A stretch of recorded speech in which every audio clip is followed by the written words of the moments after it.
أعوذ بالله من الشيطان الرجيم بسم الله الرحمن الرحيم السلام عليكم ورحمة الله وبركاته الحمد لله رب العالمين وبه نستعين على أمر الدنيا والدين والصلاة والسلام على أشرف الأنبياء والمرسلين سيدنا محمد وعلى آله وصحبه أجمعين أما بعد.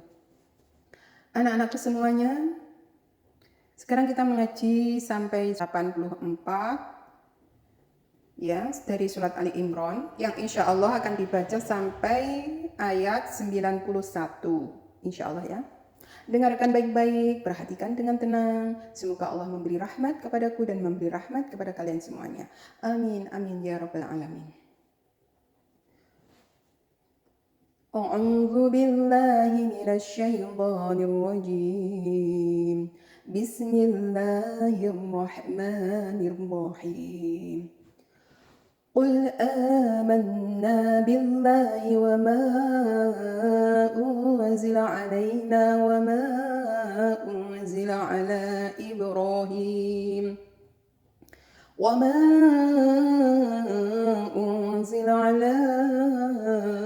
إبراهيم وإسماعيل وإسحاق ويعقوب والأسباط وما أوتي موسى وعيسى والنبيون من ربهم لا نفرق بين أحد منهم ونحن له مسلمون ومن يبتغي غير الإسلام دينا فلن يقبل منه وهو في الآخرة من الخاسرين كيف يهدي الله قوما كفروا بعد إيمانهم وشهدوا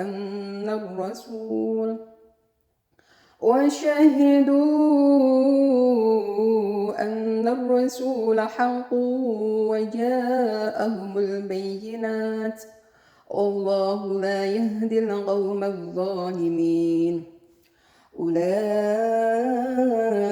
جزاؤهم أن عليهم لعنة الله والملائكة والناس أجمعين خالدين فيها لا يخفف عنهم العذاب ولا هم ينظرون إلا الذين تابوا من بعد ذلك وأصلحوا فإن الله غفور رحيم إن الذين كفروا بعد إيمانهم ثم ازدادوا كفرا لن تقبل توبتهم وأولئك هم الضالون إن الذين كفروا وماتوا وهم كفار فلن يقبل من أحدهم ملء الأرض ذهبا ولو افتدى به أولئك لهم عذاب أليم وما لهم من ناصرين صدق الله العظيم. Nah, demikian tadi belajar tartil surat Ali Imran ayat 84 sampai 91. Nanti kita dengar rekamannya, apa masih ada yang salah, dan apabila ada yang salah di mana letaknya, kemudian dibetulkan. Sekarang kita mempelajari tafsirnya. Apa sih yang kita baca tadi itu maksud ya tafsirnya, dan kita ingin mengetahui isi kandungannya, pelajaran apa yang dapat kita ambil dari ayat Ali Imran ayat 84 sampai 91. Dengarkan baik-baik, perhatikan dengan tenang. Semoga Allah memberi rahmat kepadaku dan memberi rahmat kepada kalian semua. Amin, amin ya rabbal alamin.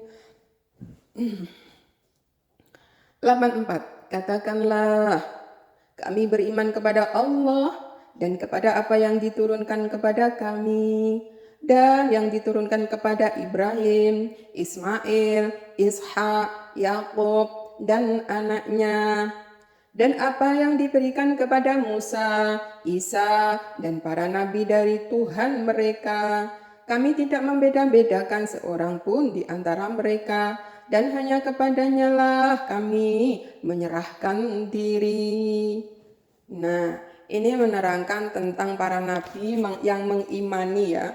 Yang mengimani Nabi Muhammad SAW itu nabi akhir zaman. Jadi janji kepada Allah ya para nabi itu untuk mengimaninya. Padahal Nabi Muhammad belum diturunkan di bumi, tapi mereka itu sudah diberi berita oleh Allah lewat kitab-kitab mereka. Seperti Nabi Ibrahim, Nabi Ismail, Nabi Ishak, Yakub, dan anak keturunannya ya. Terus Nabi Musa, Nabi Isa, semua mengetahui Nabi akhir zaman. Beriman kepada Allah, terus beriman apa yang diturunkannya, yang ditakdirkannya ya. Jadi enggak membeda-bedakan. Semuanya itu makhluk Gusti Allah, semua milik Allah dan kembali kepada Allah. Jadi mereka mengimani. Jadi Nabi Ibrahim keturunannya ya seperti dari silsilahnya Nabi Ibrahim dan Dewi Hajar ya, itu di Mekah.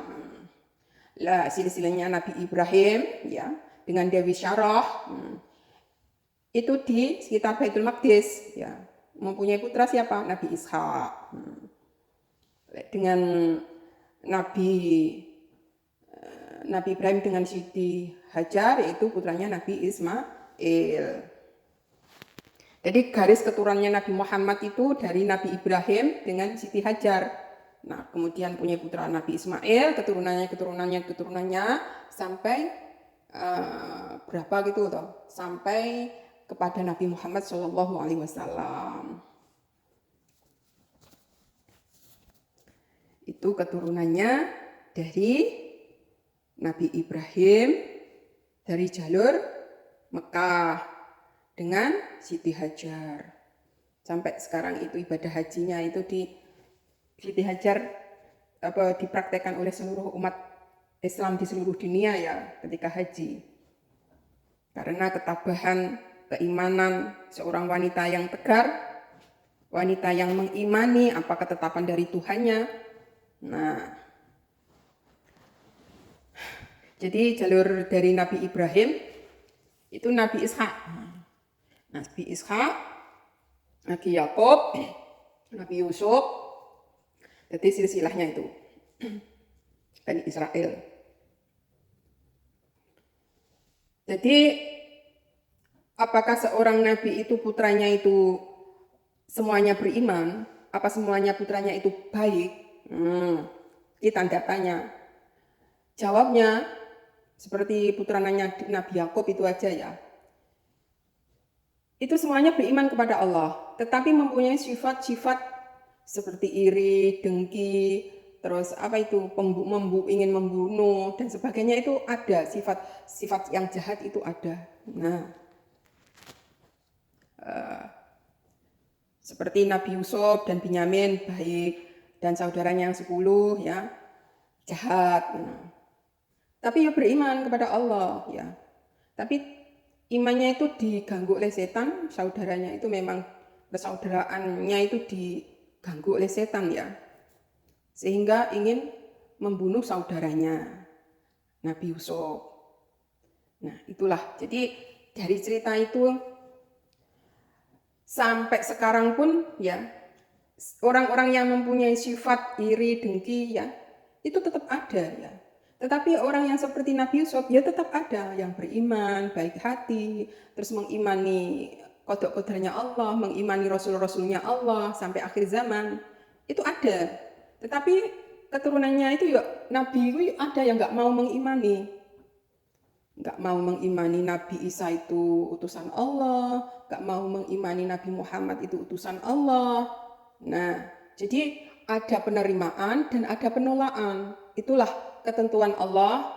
Memang Allah memuliakan kepada siapa yang dikehendakinya dan menghinakan ya kepada siapa yang dikehendakinya. Itu sudah bisa jadikan pelajaran ya. Jadi ya kita sebagai umat Islam harus mengimani ya, padahal Nabi Muhammad kan Rasul kita. Padahal nabi-nabi sebelumnya itu juga mengimani, ya, seperti Nabi Ibrahim, Nabi Ismail, Nabi Ishak, Yakub, Nabi Musa, Nabi Isa. Itu mengimani, para nabi itu mengimani oleh Allah, diberi bagi tahu tentang nabi akhir zaman. Jadi mengimaninya, menyerahkan diri kepada Allah, gak membeda-bedakan. Nah, sekarang ayat 85 ya.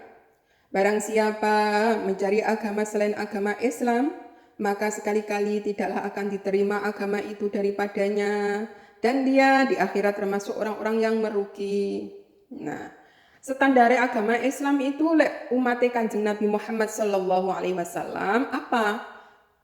Orang yang Islam ya, pertama dia itu syahadat, bersaksi bahwa tidak ada Tuhan selain Allah dan Nabi Muhammad utusan Allah. Itu menjadi kuncinya. Nah, tapi masih ada lagi.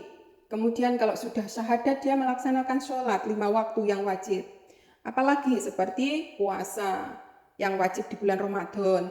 Apalagi zakat yang wajib dikeluarkan pada bulan Ramadan. Setelah itu haji apabila mampu. Itu standarnya, dasar-dasarnya umat Islam pada zamannya Nabi Muhammad SAW. Ya, iman ya, mempunyai iman ya. Iman rukun ada 6. Mengimani Allah itu Tuhan satu-satunya. 2, mengimani malaikat itu yang kita tidak bisa melihat ya.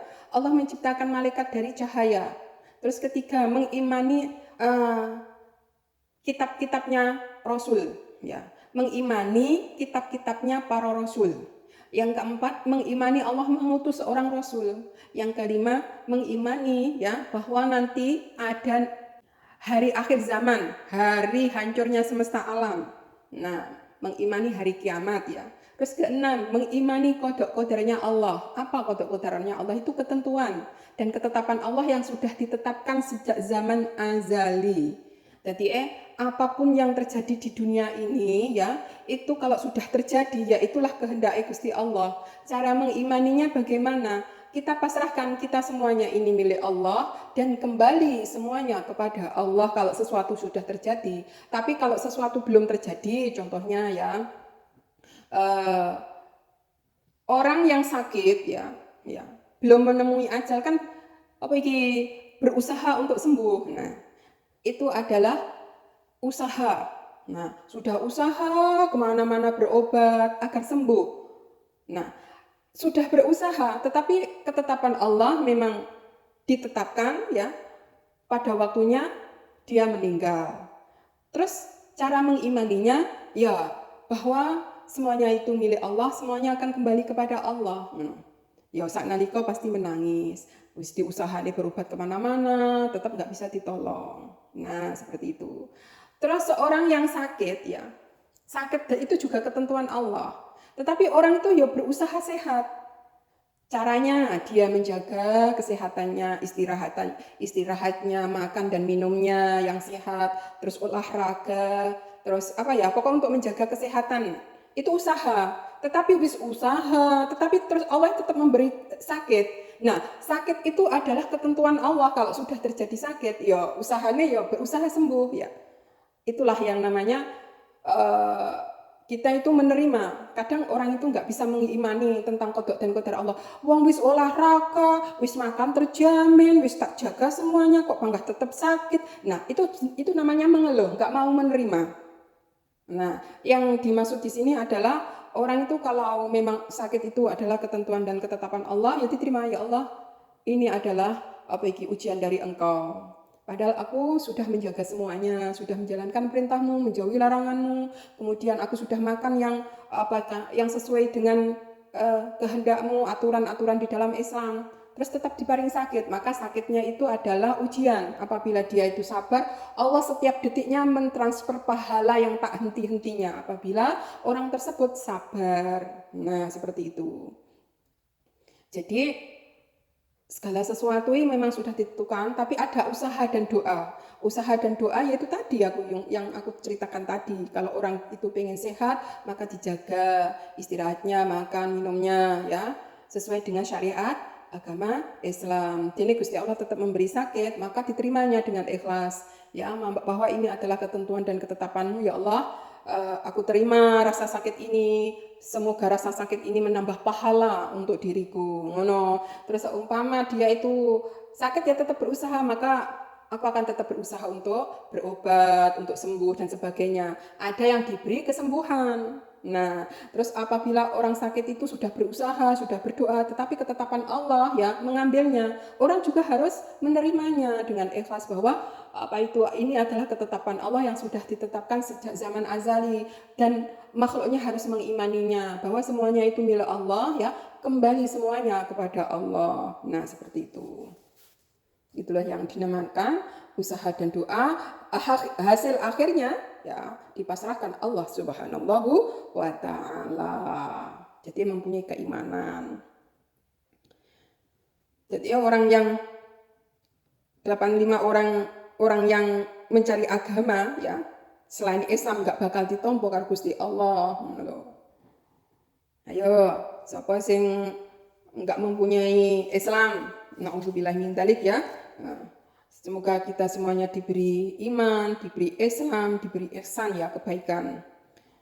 Wong lek mencari agama selain Islam enggak bakal ditompo karo Gusti Allah ya, amal-amal kita. Lek standarte umat Islam pada zaman dahulu itu seperti apa? Contohnya pada zamannya Nabi Isa.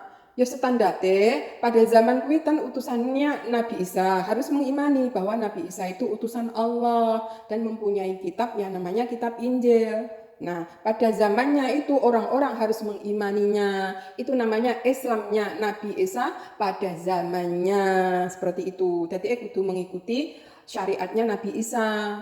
Nabi Isa dari Allah Subhanahu wa taala. Itu Islamnya di zamannya Nabi Isa. Lah Islamnya di zamannya Nabi Musa.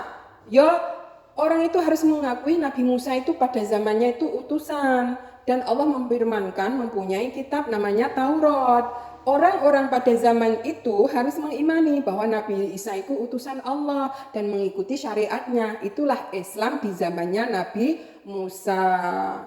Lah Islamnya pada zamannya Nabi Ibrahim bagaimana? Ya Islamnya pada zaman Nabi Ibrahim mengimani bahwa Nabi Ibrahim itu adalah utusan Allah ya, yang menerima syukur-syukur lembaran-lembaran firman-firman dari Allah ya, yang mengajarkan ketauhidan ya.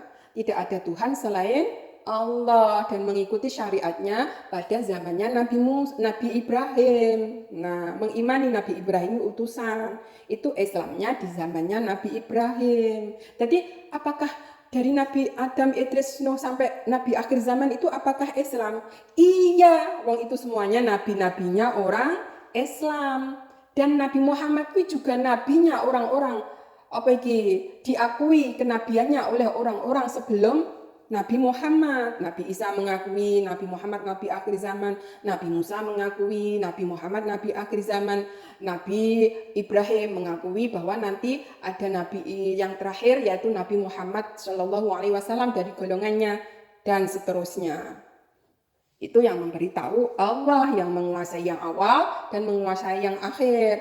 Yang maha mengetahui yang awal dan maha menguasai yang akhir. Semuanya sudah ditetapkan oleh Allah. Nah, seperti itulah Islam ya. Jadi selain Islam enggak diterima. Contohnya bagaimana? Seumpama pada zamannya Nabi Muhammad ini mengimani Allah Tuhan satu-satunya, tapi enggak mengimani Nabi Muhammad itu utusannya Allah. Apakah itu dikatakan Islam? Jawabnya bukan.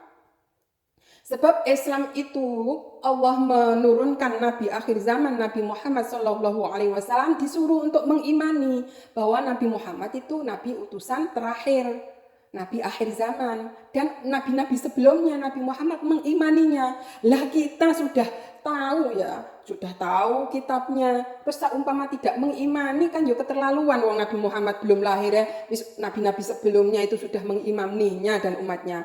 Apalagi kita, Nabi Muhammad sudah memberi suri tauladan yang baik. Nabi Muhammad mukjizatnya sampai sekarang ini ada. Masa enggak mau mengimaninya? Itu namanya bukan Islam apabila tidak mau mengimaninya. Lah tapi kan mengimani Allah itu Tuhannya.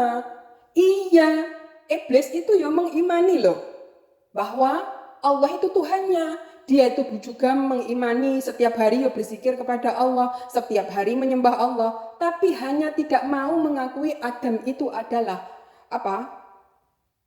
Makhluk Allah yang istimewa, makhluk Allah yang diciptakan dari tanah, disuruh untuk menghormatinya. Sampai iblis tidak mau, maka diturunkannya dari surga. Itulah, jadi iblis saja menyembah Allah, mengetahui malaikat, hanya nggak mau loh menghormati Adam karena terbuat dari tanah. Kesombongannya itu Allah menurunkannya dari surga. Apalagi kita sebagai manusia sudah diberi Nabi akhir zaman, mengakui Gusti Allah Tuhan tapi nggak mengakui Rasul-Rasulnya Allah. Seperti tidak mengakui Nabi Muhammad itu utusan Allah, nggak mengakui Nabi Isa itu utusan Allah, nggak mengakui Nabi Harun itu Nabi Gusti Allah, nggak mengakui Nabi Isa itu Nabi dan utusan Allah, nggak mengakui Nabi Ibrahim itu Nabi Allah, nggak mengakui Rasul Allah. Maka orang tersebut itu sudah kafir. Itulah, jadi sudah terlaknat, nggak mengikuti perintah Gusti Allah. Perintahnya kan disuruh mengimani, dijanji ya, para rasul dijanji, so enek Nabi akhir zaman kamu harus mengimani. Oh ya, iya Gusti, saya mengimani bahwa nanti Nabi akhir zaman itu ada. Para rasul dijanji ngono. Lah kita itu apalagi sudah mengetahui mukjizatnya, mengetahui suri talaudannya, mengetahui sunah-sunahnya, hadis-hadisnya. Nah, apabila tidak mengimaninya maka termasuk bukan Islam. Jenenge Islam itu ya syahadat, bersaksi bahwa tidak ada Tuhan selain Allah dan Nabi Muhammad utusan Allah. Titik. Cuma mengakui Allah itu Tuhannya dan tidak mengakui para malaikat, para utusan, apalagi kitab-kitab enggak diakui, enggak, bukanlah orang Islam. Gitulah, karena Islam itu ada tatanannya, ada syariatnya. Allah memerintahkan berupa perintah dan larangan. Enak cuma mengimani Allah Tuhannya, terus bareng ngono enggak menjalankan perintah, enggak menjauhi larangan, itu njaluk swarga. Itu swarga kok ngendi? Amale reneng kok. Saenake berbuat jahat, tapi ngakoni tok Gusti Allah Tuhanku. Terus dia itu enggak ada syariat, terus dia itu merajalela kemaksiatannya. Nah, oh itu bukan Islam, bukan orang yang selamat. Islam itu artinya kan selamat ya. Di dalam bahasa Indonesia, guru-guru saya itu mengajarkan Islam itu singkatan ingin selamat, laksanakan agama Muhammad. Itu Islam. Ingin selamat, laksanakan agama Muhammad. Nah, aku masih ingat itu singkatan-singkatan Islam itu. Jadi orang yang Islam akhir zaman mengakui bahwa tidak ada Tuhan selain Allah dan Nabi Muhammad adalah utusan Allah, itu standarnya dan mengikuti syariatnya. Nah, itu namanya Islam. Selain itu, wis gak ditampa karo Gusti Allah. Lha nyapa kok gak ditampa padahal itu ya mengimani Allah Tuhannya. Iya, ya jenenge gak menjalankan perintah Allah, gak menjauhi larangannya ya. Wong mengimani Nabi Muhammad kan perintah Gusti Allah, terus membangkang swarga kok ngendi untuk dapat? Amal kok ngendi iso mengamalkan lek ora liwat para nabi dan utusan sing mengajarkannya? Apa di karang-karang dhewe? Ibadah di karang-karang dhewe. Terus akhirnya jogetan diarani ibadah. Nah, gitu. Jadi syariat-syariat Islam itu Nabi Adam itu sampai Nabi akhir zaman itu hampir sama dalam menjalankan syariatnya. Sholat, zakat, puasa itu ya. Sholatnya itu ada sujudnya, ada rukuknya. Nah, semuanya seperti itu menerangkan. Para nabi itu kalau sholat ada rukuknya, ada sujudnya. Lanjut ya, itulah tadi standar-standar agama yang diterima oleh Allah sesuai zamannya, yaitu Islam. Islam itu artinya selamat. 86. Bagaimana Allah akan menunjuki suatu kaum yang kafir sesudah mereka beriman, serta mereka telah mengakui bahwa Rasul itu Muhammad benar-benar Rasul, dan keterangan-keterangan pun telah datang kepada mereka. Allah tidak menunjuki orang-orang yang zolim. Jadi yang mengimani cuma kaum-kaum orang yang beriman. Wong zolim ya adoh dari pemahaman, wong kafir ya adoh dari pemahaman bahwa Nabi Muhammad itu Rasul Allah akhir zaman. Mereka orang-orang zolim tidak mau mengimaninya. Padahal mereka itu sebelumnya beriman, kemudian menjadi kafir. Maka itulah orang-orang yang mendapat kehinaan ya. Akhir yang buruk ya. Setelah beriman terus kemudian kafir. Naudzubillah min dzalik. Sekarang ayat 87. Mereka itu balasannya ialah bahwasanya laknat Allah ditimpakan kepada mereka. Demikian pula laknat para malaikat dan manusia seluruhnya. Jadi wong-wong zalim ya. Wong-wong sing gak beriman ya, wong-wong sing kafir, gak mengakui Nabi Muhammad itu utusan seorang rasul. Wong kuwi wis zalim, wis kafir, diarani kafir, padahal seumpama mereka beriman kepada Allah, ya tetap kafir. Wong bagaimana Allah bisa menunjuki mereka kalau nggak mengimani Rasulnya? Nah Rasulnya itu kan alat untuk memberi hidayah, memberi suri tauladanan, memberi ajaran mana yang benar, mana yang salah, sing memberi petunjuk kan seorang Rasul. Lalu orang mengimani Nabi Muhammad Rasul terus mereka itu mengarang-arang sendiri syariatnya yang tidak pantas kan yo. Berarti yus nggak iman, berarti nggak menempatkan sesuatu pada tempatnya yang namanya zolim. Nggak mengakui Nabi Muhammad itu utusan Nabi Allah yang terakhir, wis kafir. Maka Allah itu akan melaknatnya. Laknat Allah, terus laknat para malaikat. Malaikat pun juga melaknat loh ya. Selain Allah, itu malaikat juga melaknat. Lah manusia ya. Manusia seluruhnya juga melaknat manusia yang zalim, melampaui batas. Jadi sing melaknati enggak cuma Allah, malaikatnya, tapi seluruh manusia yang merasa manusia ya, itu pasti melaknat kezaliman. Kezaliman yang melampaui batas ya. Ya. Tidak menempatkan sesuatu pada tempatnya. Wis melampaui batas banget kezalimannya, kejahatannya, maka dilaknat oleh Allah, para malaikatnya dan manusia seluruhnya yang merasa manusia. Boleh merasa binatang ya. Terus sehingga sing dipakai hukum rimba, ini kan seperti binatang ya. Sopo sing kuat kuwi yo, sopo sing menang yo sing kuat kuwi. Tapi lek hukum Allah enggak seperti itu. Lek enggak seperti hukum rimba. Iki binatang toh. Sing merasa manusia pasti dia akan melaknat orang-orang yang berbuat zalim yang melampaui batas ya, kezalimannya. Seperti membunuh anak-anak seperti Fir'aun. Ini membunuh bayi-bayi. Terus ingin membunuh Nabi Musa dan balatan anopi kaumnya itu kan Fir'aun. Nah sifat-sifat koyok ngono kuwi sifat-sifat zalim ya harus dijauhi. Tapi kalau mereka nggak menjauhinya, maka Allah berarti dia kan dari golongannya. Enek uang kok zalim malah dibolo, malah didukung, itu termasuk pengikutnya. Ya seperti Fir'aun kuwi wis ngerti toh kejahatannya ya, tetapi malah dia panggah eneng pengikutnya. Maka Fir'aun dan pengikutnya tempatnya neraka ya. Kena laknat Allah, kena laknat para malaikat, kena laknat manusia yang merasa manusiawi. Bentuknya manusia, tapi sing dipakai hukum rimba itu bukan manusia, tapi binatang yang cerdas. Karena nggak mempunyai sifat kemanusiaan yang adil dan beradab. Itu namanya manusia, tapi seperti binatang ya. Nggak punyai belas kasihan, nggak mempunyai ngarani kasih sayang, belas kasihan, terus pokoknya hukum rimba, maka mereka itu seperti binatang gitu ya. Yang merasa manusia pasti akan memanusiakan manusia, tidak membunuh, tidak membantai rakyat sipil. Rakyat sipil seperti apa? Ibu-ibu, anak-anak, lansia, bapak-bapak yang lemah, tidak tahu apa-apa, mereka dipandai, maka itulah kezaliman menurut. Maka Allah melaknatnya, malaikat melaknatnya, dan seluruh manusia di dunia itu melaknatnya. Kecuali yang manusia yang mempunyai hukum binatang, maka mereka seperti binatang cerdas. Lebih bahaya kejahatannya. Sekarang lanjut. 88, mereka kekal di dalamnya, tidak diringankan siksa dari mereka, dan tidak pula mereka diberi tangguh. Nah, laknate Gusti Allah dilebokne karo Gusti Allah ning neraka ning Gusti Allah ya. Terus malaikat nglaknate piye? Apa enggak ngerti kowe dhisik ning alam donya apa ora enek sing ngwehi peringatan ning awakmu agar kamu berbuat kebijaksanaan.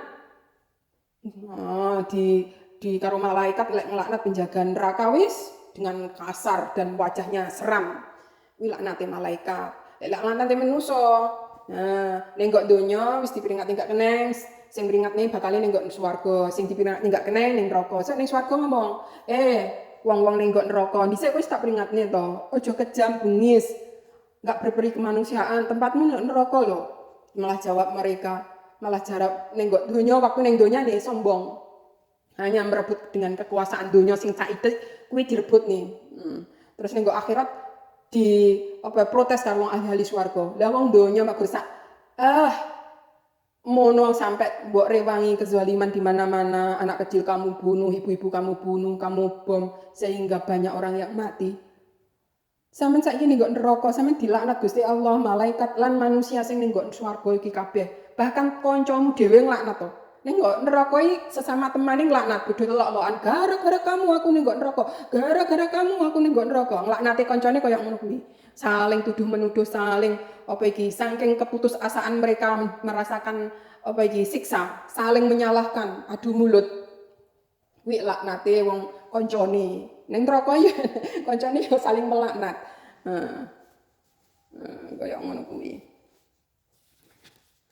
Langsung ya 89, kecuali orang-orang yang tobat sesudah kafir itu dan mengadakan keperbaikan.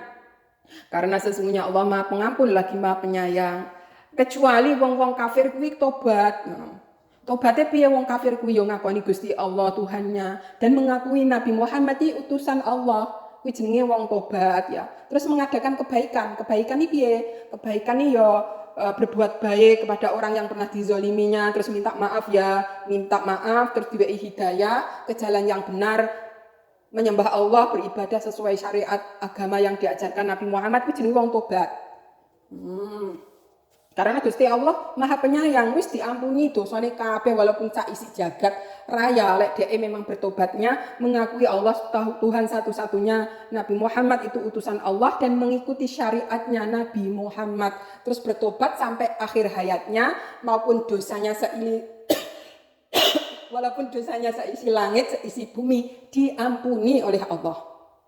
Nah, itu mumpung ning alam dunia ya, sing wong kafir, wong jahat, wong bengis, wong kejam, pembunuh, pembantai, membunuh beribu-ribu orang, bahkan 10.000 orang yang dibunuhnya, kalau dia bertobat ya, mengakui Allah Tuhan satu-satunya, Nabi Muhammad utusannya, dan mereka itu bertobat ya, menjalankan syariatnya Nabi Muhammad, menjadi orang baik, minta maaf, menjalankan perbaikan ya, rukun antara satu dengan yang lainnya, menjaga bumi bersama-sama, enggak saling menyakiti dengan perbuatan, dengan lesan, maka sampai akhir hayatnya kemudian dia mati, maka matinya diampuni oleh Allah, mendapat husnul khotimah, akhir yang baik walaupun dosanya seisi dunia, seisi langit.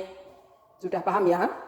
Karena Allah Maha Pengasih, Maha Pengampun, Maha Penyayang. Sekarang 90, sesungguhnya orang-orang kafir sesudah beriman kemudian bertambah kekafirannya, sekali-kali tidak akan diterima tobatnya, dan mereka itulah orang-orang yang sesat. Nah, wong kafir ya, memangane kuwi wis iman terus kafir. Kemudian bertambah kekafirannya, bertambah kezalimannya, bertambah berbuat keji dan mungkarnya, maka dia itu tobatnya enggak bakal diterima oleh Allah. Ibaratnya wis wong munafik ngono ya, wis angel dandanane. Wis beriman kembali kepada kafiran, bertambah kafirnya dan bertambah ya, enggak bertobat ya. Walaupun dia tobat lek wis bolak-balik ngono kuwi ya. Terus kemudian dia itu akhir hayatnya ya sini sampai meninggal dalam keadaan kekafiran, maka Allah tidak akan mengampuni orang-orang tersebut ya. Wis sesat wis sejauh-jauhnya, wis enggak diterima tobatnya, mereka sampai akhir hayatnya wis enggak duwe tobat. Nah, orang-orang tersebut wis mendapat neraka yang kekal di dalamnya. Na'udzubillahi min dzalik. Kita doakan orang-orang yang kafir ya, orang-orang yang zalim, orang-orang yang bengis, orang-orang yang kejam, orang-orang yang melampaui batas kejahatannya, tidak mempunyai beri kemanusiaan, beri keadilan ya, beri keadapan, maka hanya bisa mendoakan semoga Allah memberi hidayah kepada mereka mumpung masih diberi kesempatan hidup di dunia. Karena apa? Buat apa hidup lama di dunia tetapi dalam keadaan kekafiran ya, itu hanya menambah dosa sampai akhir hayatnya tetap membawa dosa, enggak bertobat sehingga tempatnya neraka jahanam. Nah, lah orang-orang yang beriman walaupun umurnya itu cuma 16 tahun tapi dia itu orang beriman kepada Allah, mereka mengamalkan Al-Qur'an, meninggal ya, husnul khatimah ya, maka tempatnya walaupun usia cuma sedikit tetapi barokah gede, maka akhir hayatnya husnul khotimah, mati syahid, maka tempatnya surga Allah yang paling tinggi. Masya Allah, Masya Allah, Masya Allah. Itu janjinya Allah loh. Lelek wong kafir sampai akhir hayatnya kafir, maka tempatnya yun neraka, kekal di dalamnya. Mumpung masih di dunia ya, wong dunia itu nikmatnya enggak seberapa, didoakan ya orang-orang yang kafir enggak mengimani Nabi Muhammad itu utusan Allah, dia membunuh, membantai orang dengan kekajamannya terhadap ibu-ibu, anak dan sebagainya, maka didoakan mereka itu dapat hidayah oleh Allah. Kasihan mereka kalau enggak bertobat. Na'udzubillah min dzalik, tempatnya itu ya Allah jangan sangat menyengsarakan dan lagi kekal loh di dalamnya. Itu nerakanya Allah, ya Allah. Mereka dibakar hangus, ya Allah. Neraka itu, ya Allah. Kasihan sekali sebagai orang-orang yang beriman, orang ahli surga nanti sebenarnya kasihan sekali kepada orang-orang. Bahkan ahli surga itu ingin memberi secangkir minuman untuk ahli neraka. Itu aja ahli neraka enggak bisa merasakan kenikmatannya surga. Mergo wis diharamne pada ahli neraka karena kasihan. Walaupun dia itu dulu zalim, tapi aku melihat orang yang disisa seperti itu kasihan. Ahli surga itu kan hatinya suci, bersih. Itu sangat kasihan. Dan orang yang neraka membawa minuman dari surga, itu tidak bisa merasakan sejuknya airnya surga, sebab wis diharam enggak iso ngrasakne nikmat. Begitu juga ahli surga, apabila dia di neraka walaupun api berkobar murap-murap neng sandinge ahli neraka, dia enggak merasakan kepanasan. Karena haram neraka itu menyakiti orang-orang yang beriman. Walaupun di dalam neraka dia berkeliling mencari orang yang dulu di dunia yang ini si A, si B, si C dicari di dalam neraka. Dia enggak merasa kepanasan. Setelah tahu dia itu ingin memberi minuman surga, ahli neraka enggak bisa merasakan nikmatin. Mereka wis diharam nih. Begitu juga ahli surga nenggok neraka enggak merasakan panasnya api neraka. Terasa dingin aja seperti di surga. Subhanallah. Makanya surga di neraka itu dari akibat perbuatan kita waktu di dunia. Enggak bisa ngarani disuap, enggak bisa tipu. Enggak bisa diganti dengan harta dunia. Hartanya itu enggak untuk menebus dirinya dari api neraka siksa yang menyala-nyala. Itulah orang-orang kafir yang sebelumnya beriman bertambah kekafirannya. Doakan ya, semoga akhir hayatnya bisa bertobat sehingga mendapat cahaya iman walaupun nenggok neraka wakur sedilut iso, terus akhirnya bertobat sehingga bisa merasakan surga-nya Allah Subhanahu wa taala. Didoakan ya. Amin amin ya rabbal alamin. Kasihan sekali orang-orang yang jahat seperti itu, sudah kafir, jahat melampaui batas. Sekarang lanjutnya 91. Sesungguhnya orang-orang yang kafir dan mati sedang mereka tetap dalam kekafirannya, maka tidaklah akan diterima dari seseorang di antara mereka emas sepenuh bumi, walaupun dia menebus diri dengan emas yang sebanyak itu.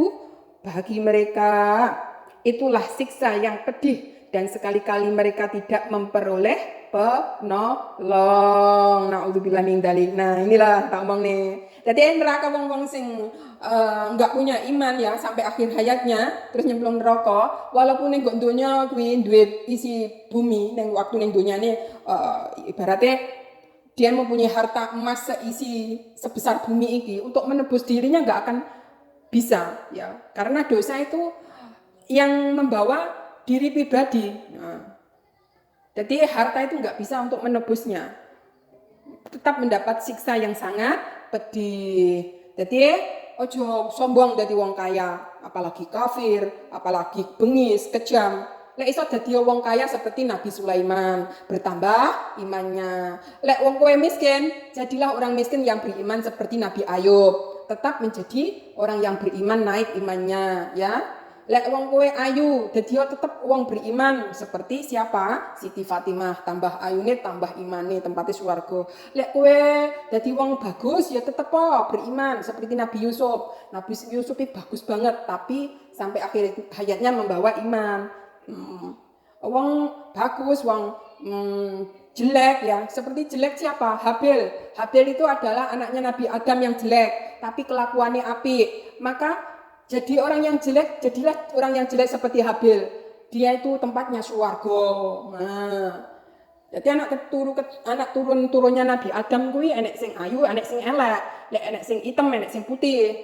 Jangan berkecil hati karena apa? Derajat manusia itu karena ketakwaannya terhadap Allah Subhanahu wa ta'ala. Seperti Habil walaupun jelek ya, tetapi ketakwaannya kepada Allah ta'ala, dia dibunuh, maka kematiannya itu adalah pintu menuju kebaikan yang kekal abadi.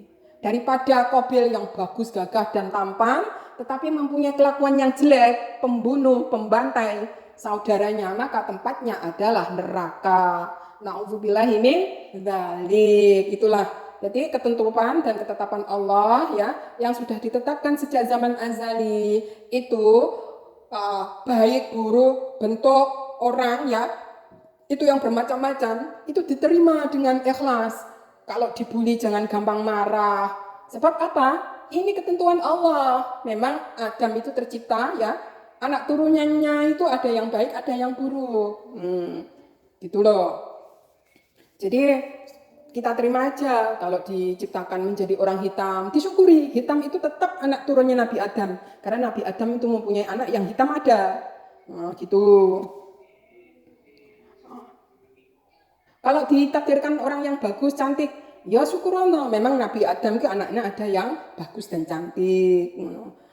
Bukan berarti terus kalau jelek bukan anak turunnya Nabi Adam. Bukan seperti itu. Itulah berbeda-beda. Berbeda-beda tetapi tetap satu jua, tetap anak keturunannya Nabi Adam. Cuman sifat manusia kan punya sifat apa itu namanya?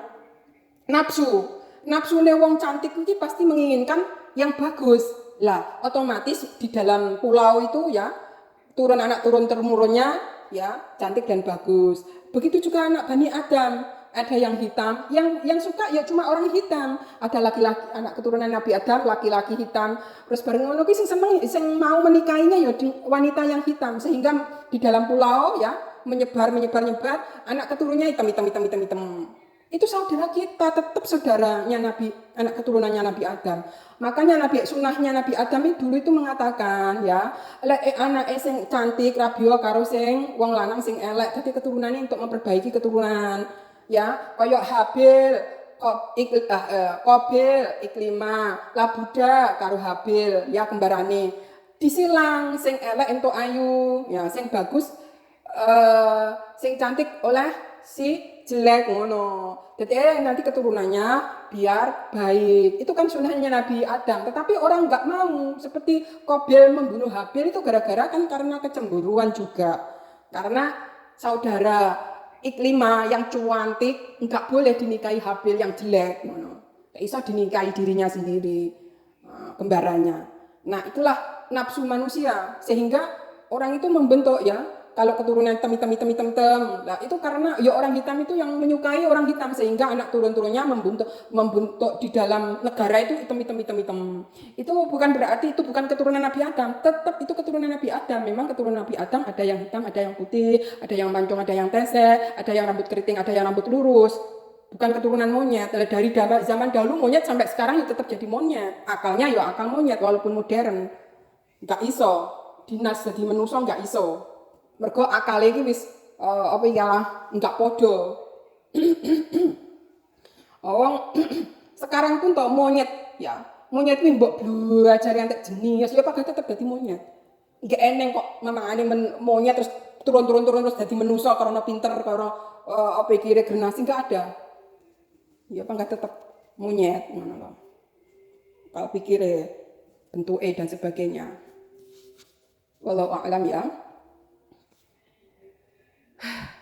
Apa yang kita dapat pelajari dari kisah ini semuanya ya, pelajaran ayat 84 sampai 91 ya.